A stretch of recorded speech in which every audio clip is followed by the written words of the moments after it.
Wow. Yeah, this is Swedish time. Oh, right. You're adhering very well to the time. I become Swedish in that sense. Okay, så starter vi den sidste session, og alle... I'm speaking Danish now.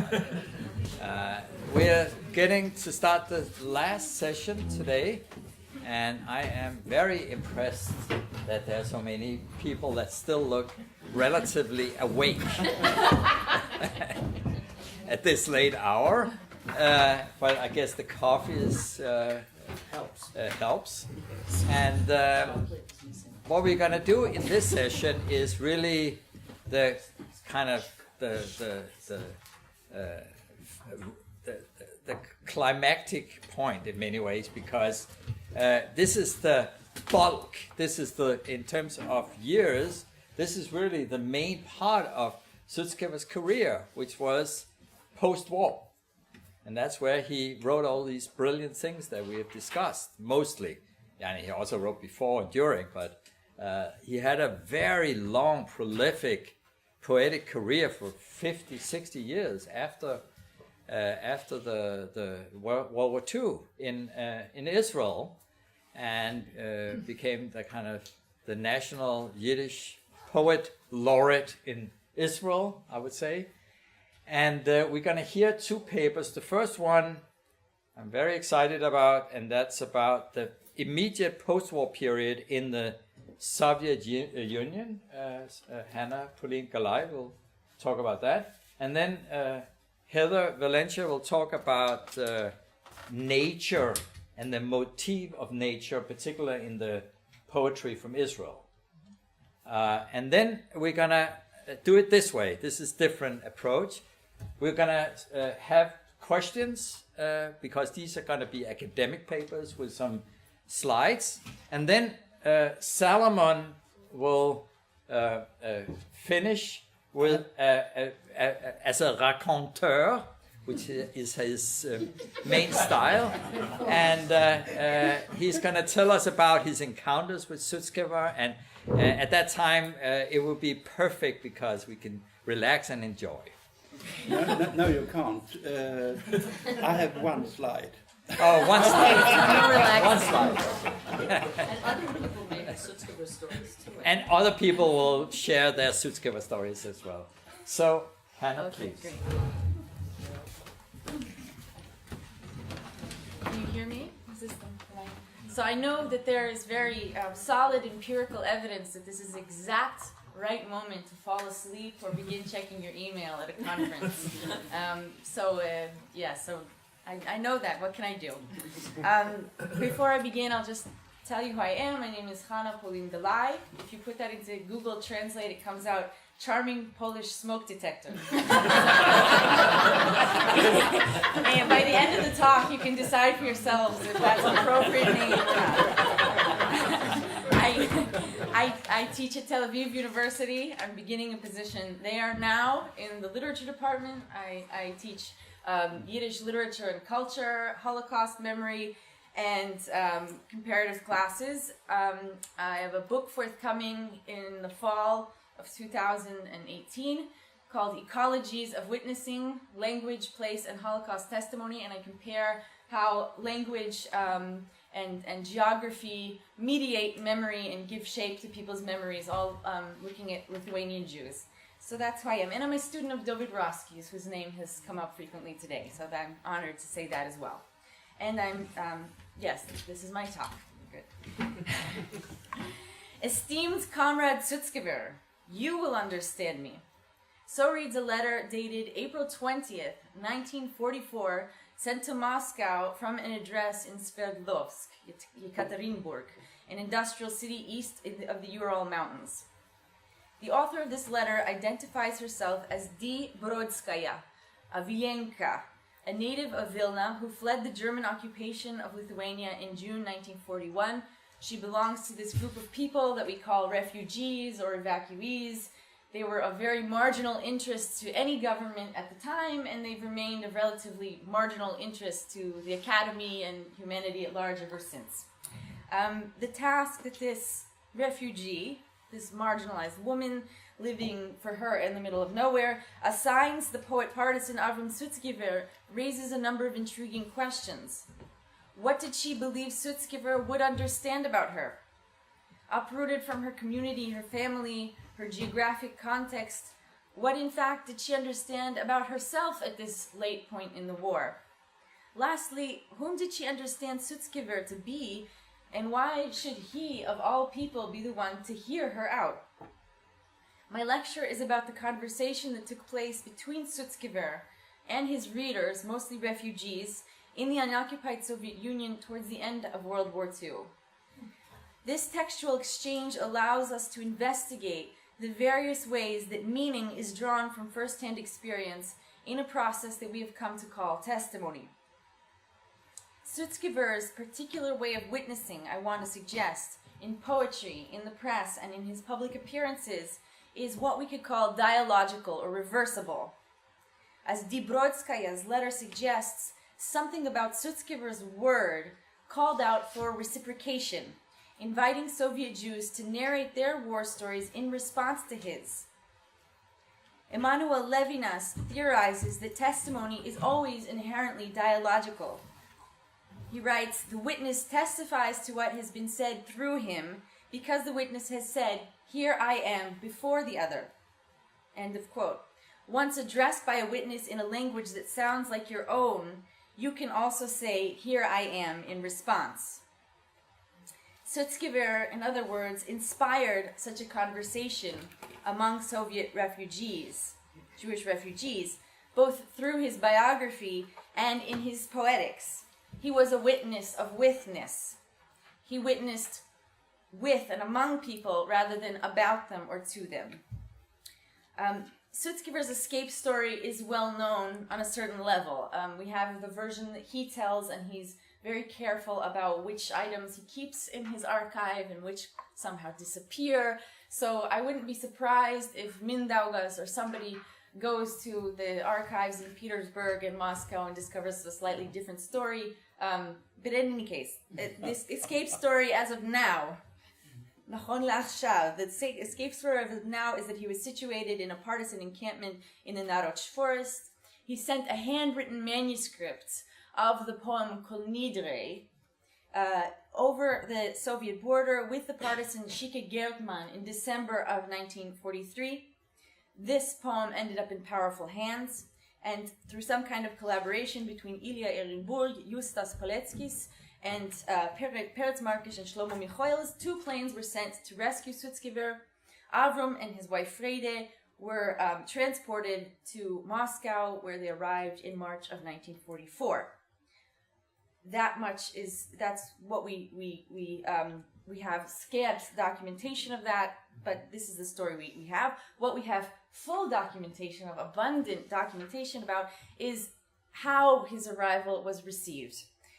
He received hundreds of letters from Jews all over the Soviet Union, and we have to ask, what was it about him, what was it about his presence and his word that gave rise to such a reaction?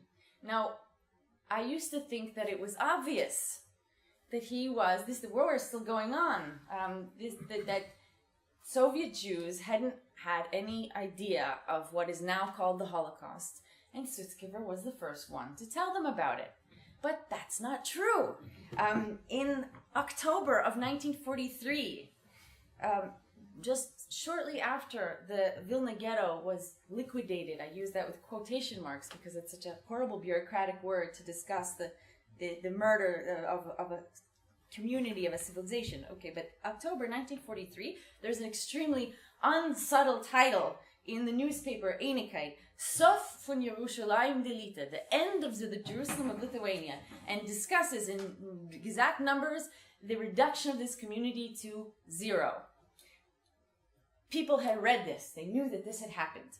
Not just in Vilna, in other places too. There was a report, a well-known report in October of 1942 in Vechernaya, Moskva, Izvestia in 42, Вечерняя Moskva in 43, and these newspaper clippings, these articles were passed from hand to hand among the Jewish refugees. Word about what we now call the Holocaust was there. They had information about this. So then my next guess was, well, he wasn't the first to bring information, but he was the first one to bring a personal story to Jews in the unoccupied Soviet Union, the first one to bring testimony, a first-person voice. Also not true.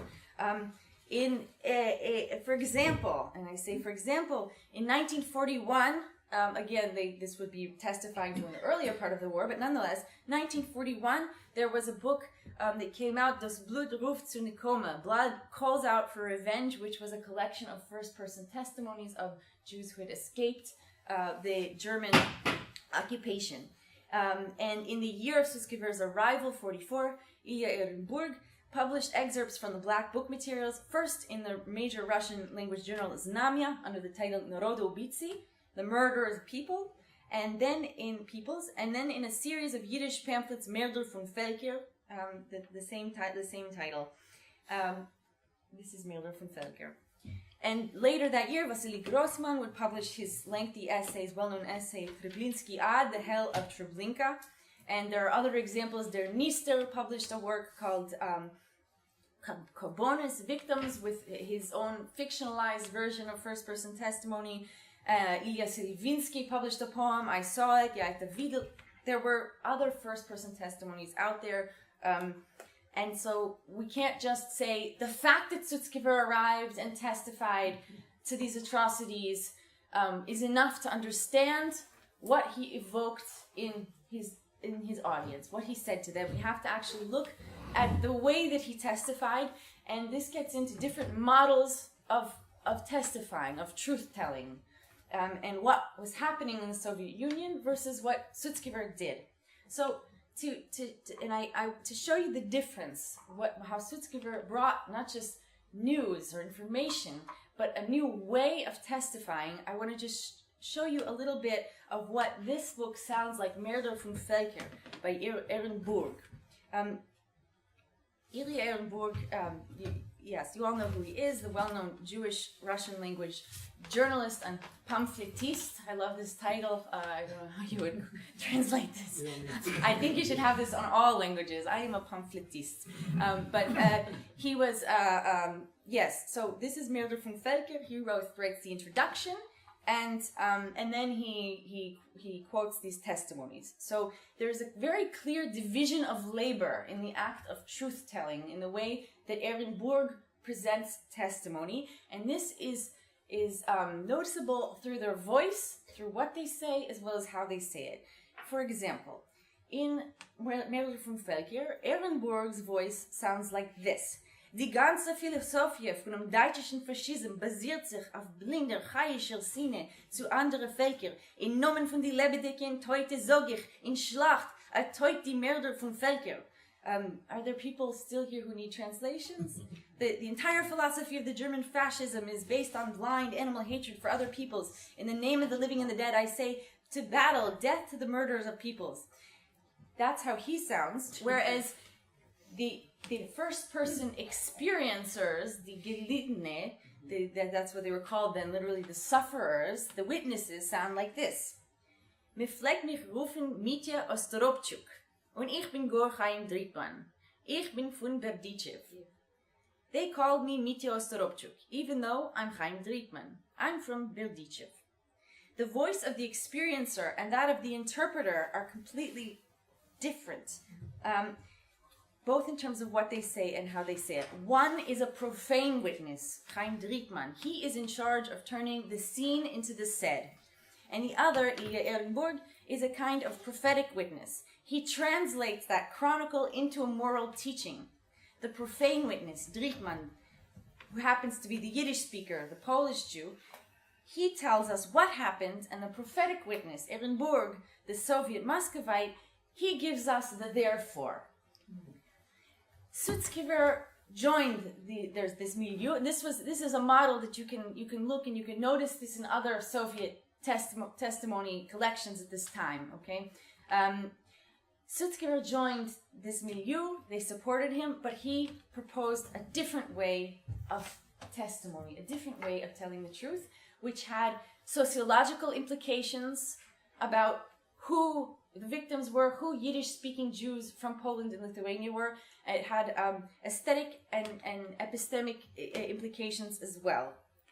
And I want to demonstrate what this difference is through the epic poem Kol Nidre, the one that saved his life, the poem that saved his life. Okay, so we're talking here about the very material consequences of art and poetry, and this is an example.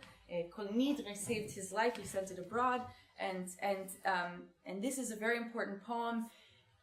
It's a poem that witnesses, and it's about witnessing, and it was printed in a collection in August of 1944 called Zum Sieg, to victory.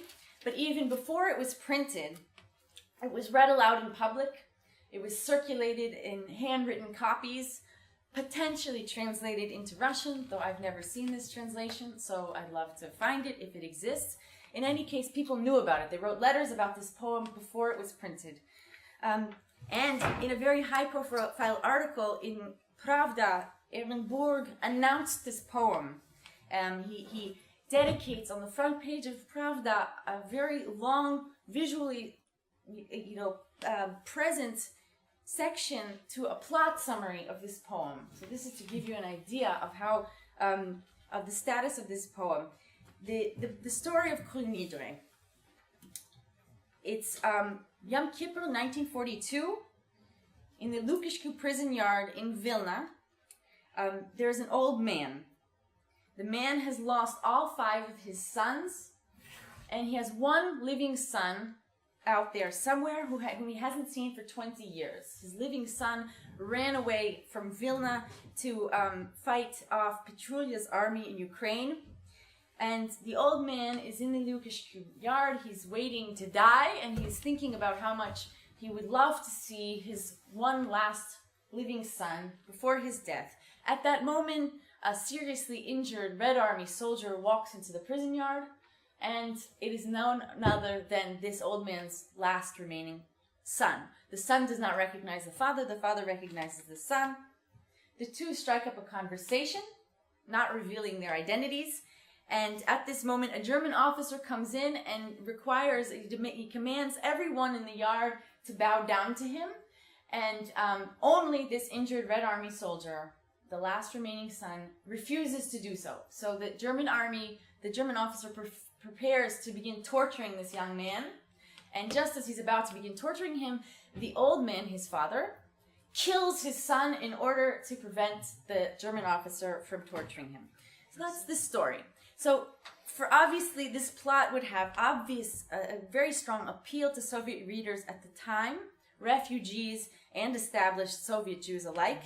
It takes the apocryphal story of Hannah, who encouraged her 7 sons to sacrifice their lives rather than recant Jewish alliance, and relocates it onto a contemporary wartime fantasy of familial reunion and reconciliation. But the meaning of this poem is not reducible to its plot. And I actually think this is even clear in the way that Ehrenburg presents this poem to the public. Of equal importance is the way that Sutzkever frames the Jewish victim's voice and the way that he positions himself in relation to the protagonist's story. So from the outset, the poem is a conversation between 2 people. The old man, Zachariah Kagan, whom Sutzkever names, and Sutzkever in his various personae. So you can see this even on the front page of the original printing. Kol Nidre Poemet der Zeit von a Gebliebenem. So it's told to me by a survivor. And in this long footnote, Sutzkever explains how he got this story. So it's, this is a familiar literary conceit, right? Like Sholem Aleichem, Tevye der Milchiker, Tevye the milkman, telling his story to Sholem Aleichem, and so forth. So it's a conversation, and this is the original setup, a dialogue between 2 people, the witness and the recipient of the testimony, which is Sutzkever. He was a repository of the story. Clear enough. And in the poem itself, at first he makes very, very clear stylistic distinctions. so that you know who's talking, Sutzkever, the narrator, or Zachariah Kagan, the old man. The poet Sutzkever has short, unrhyming lines, and the old man speaks in couplets with long lines and in quotation marks. Okay, so there's still this counterpunctual relationship between the old man, the witness, and Sutzkever, the recipients of testimony. However, once Sutzkever has set up this distinction and we get used to it, he messes it all up. And on this slide, the short lines belong to the old man. The short unrhyming lines belong to the old man, and the long rhyming lines belong to Sutzkever, the poet. So he's confused his system on purpose. And on the level of metaphor, the poem explains to us what this vocal confusion is all about. Why set up a dialogue between two distinct voices and then meld them together. So I'll just read the Yiddish, and those of you who need the English, but I really hate to even, it's almost like sacrilege to show my translations in front of Heather. I mean, It's really embarrassing. I'm not a translator, so please tear them to pieces later. But yeah, the Yiddish. Da hat mir a Reus geleuchten von unter meine Häuten, a zankendicke Jahrzeit-Licht, und blickendig darinnen hat mein Herz a Reus geplatzt, veremitzene Neunten, was hat mit kalte Fliegel mir a brenn geton das Ponem. So there's the old man, the other voice is inside him, lighting up his skin. There's a kind of intercorporeal reaction here. And similarly, in a later metaphor, die Wörter haben noch wie Jar geotemt in mein Leib.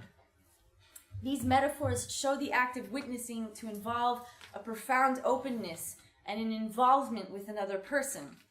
To hear the old man's story, the poet extends and displaces his sensual capacities.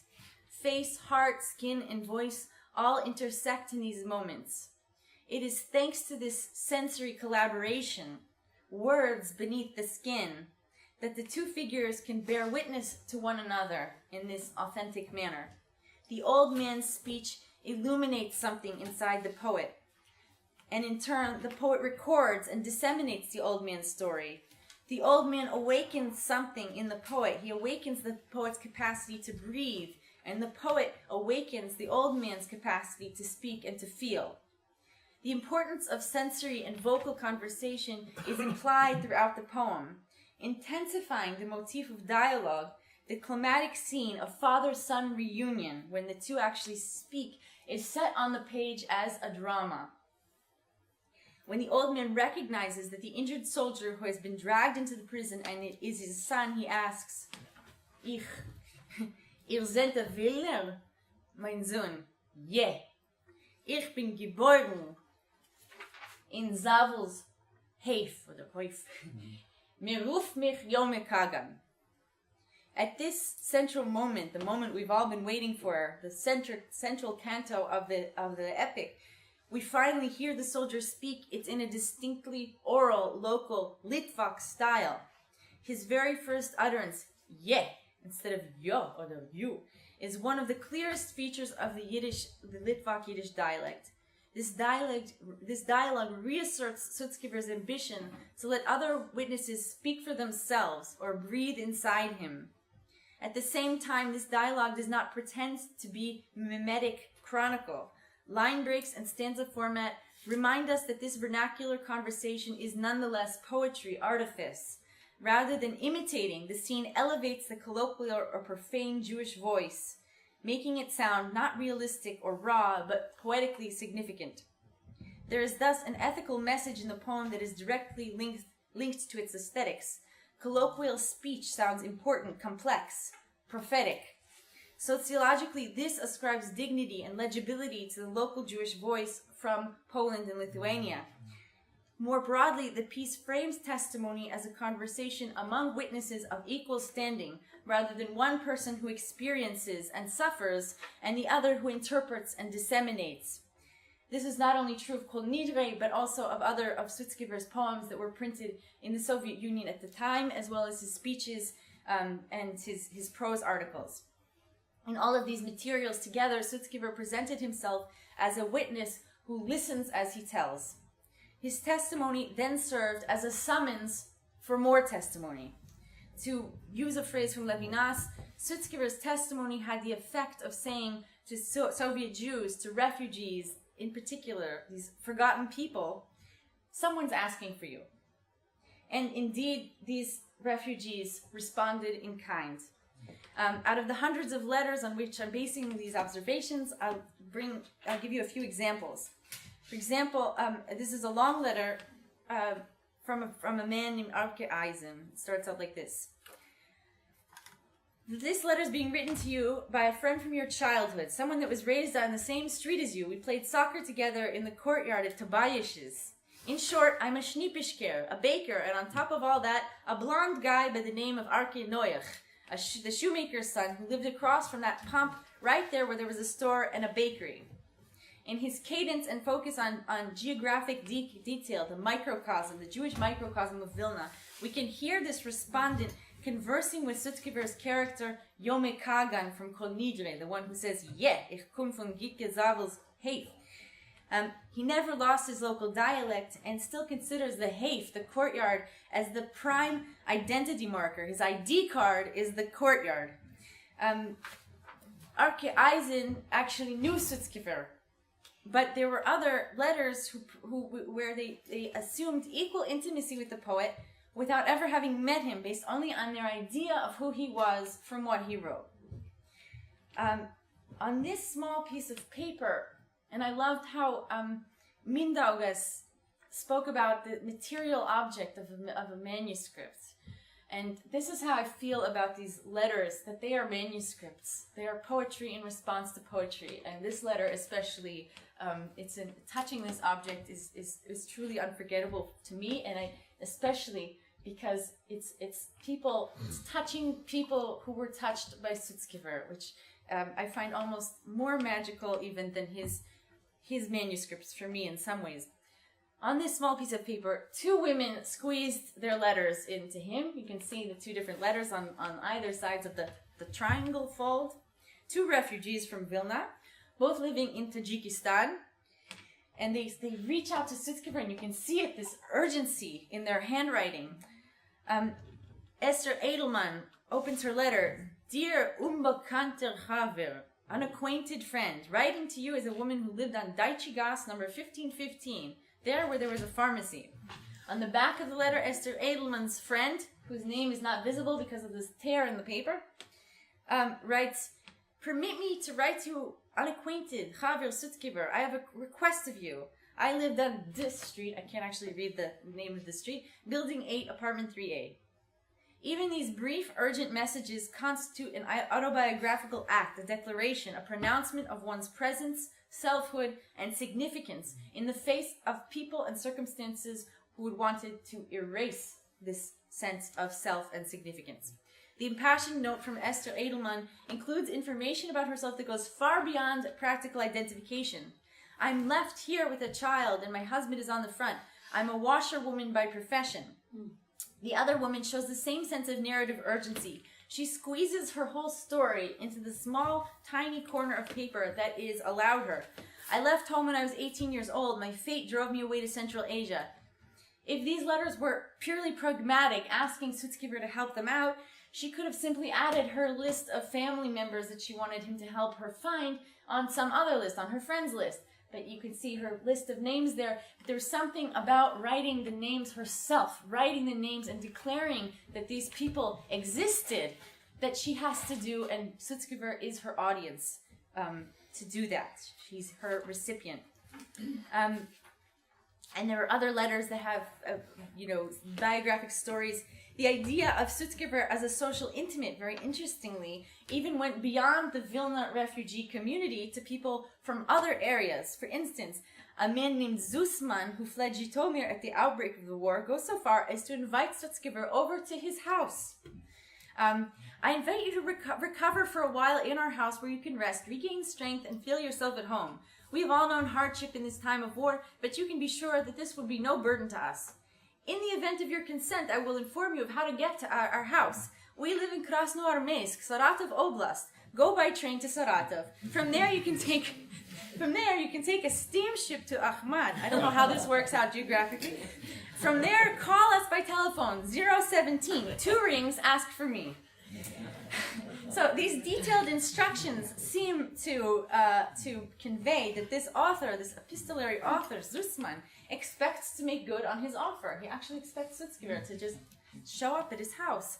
Sutzkever sounded like a friend or a neighbor, even for those who couldn't have possibly known him. So to conclude, Avrom Sutzkever used his wartime writing not only to witness events, but to witness witnessing. He repeatedly incorporated the stories of other people into his ongoing project of telling his own story. He made this very method of incorporation into a focal point, poetically exploring how people testify with and through one another. Considering Sutzkever's poetics of dialogue is a way to account for seeming contradictions surrounding his work. On the one hand, scholars rightly consider him an introspective poet. But on the other hand, as we heard from Jan's talk especially, much of his work is about the stories of other people. And if we think about this as dialogue, as reversible testimony, then this is no longer a contradiction. His very means of introspection was by listening to people and vice versa. Sutzkever's testimonial poetic also unsettles a common distinction important during the war to those like Ehrenburg, but also now between chronicle and message, or experience and interpretation, profane and prophetic witnessing, memory and history, document and art. Stylistically, Sutzkever elevated the Yiddish idiom of the old-fashioned Zapadnik Yiddish Jew from Poland and Lithuania, making it the vehicle of complex meaning rather than just naive observation. Sensual experience, living, feeling could be made also philosophical in his hands. He made the victim's voice legible in its own terms, and in distinction to other Jewish leaders at the time, he situated his message amid the voices of those involved rather than above them. In keeping with this poetic of a witness of withness, a witness of conversation, Sutzkever's community of wartime readers, these refugees, who had all but disappeared from the map of political and social significance at the time, these refugees saw his arrival as a summons to say, "Here I am," in response. Thank you.